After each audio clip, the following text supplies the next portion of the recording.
Notre parti pris économique, champagne pour le charbon. Parce Il y a que de quoi voilà qu'on s'énerver rouvre aussi. des mines de charbon en Allemagne, aux Pays-Bas, C'est le délire. et j'en passe. Oui, vous pensiez que c'était sale, polluant, etc. C'est en fait un secteur d'avenir.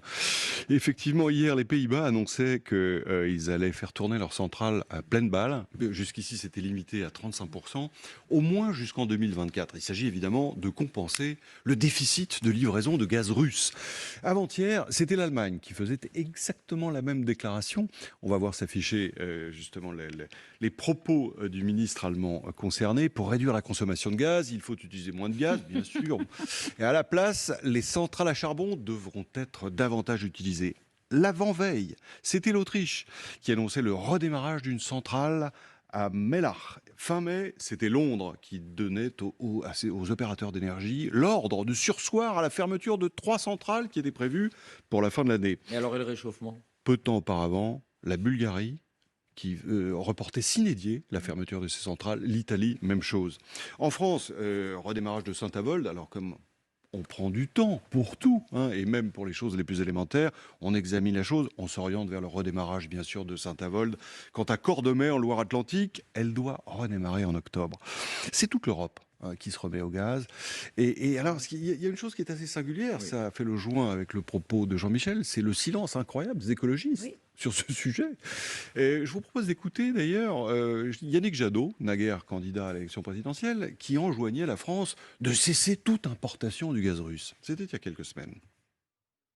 Mais notre responsabilité dans ce moment, c'est de tout faire pour que la guerre s'arrête. Et pour ça, effectivement, il faut couper le gaz russe, il faut couper le pétrole russe. Il faut couper le gaz russe, le pétrole russe, mais quand on respire, on va s'en rendre compte. Juste quelques éléments techniques pour conclure, parce qu'au fond, c'est le fond du problème. Il s'agit d'un tableau qui mesure le nombre de grammes de carbone émis par la production d'1 kWh d'électricité en fonction du mode d'énergie primaire utilisé. On va voir que le gaz émet 1060 grammes de carbone, le fioul 730, le gaz 418, le photovoltaïque 55, le nucléaire 6. C'est-à-dire que produire de l'électricité avec le charbon émet 3 fois plus, 2 fois et demi plus de carbone que de produire de l'électricité avec le gaz. Ça veut dire que si vous achetez une voiture électrique et que vous branchez à la prise du coin en ayant l'impression de faire une bonne action, et en apparence vous ne polluez pas, mais en réalité vous polluez davantage que si votre moteur était au gazole. Rendez-nous le sans-plomb. C'est bien dans l'époque. Voilà. Enfin bon, peut-être fallait-il y penser Avant, mais on l'a dit sur ce Aucune plateau. préparation. Mais on ne nous écoutait pas.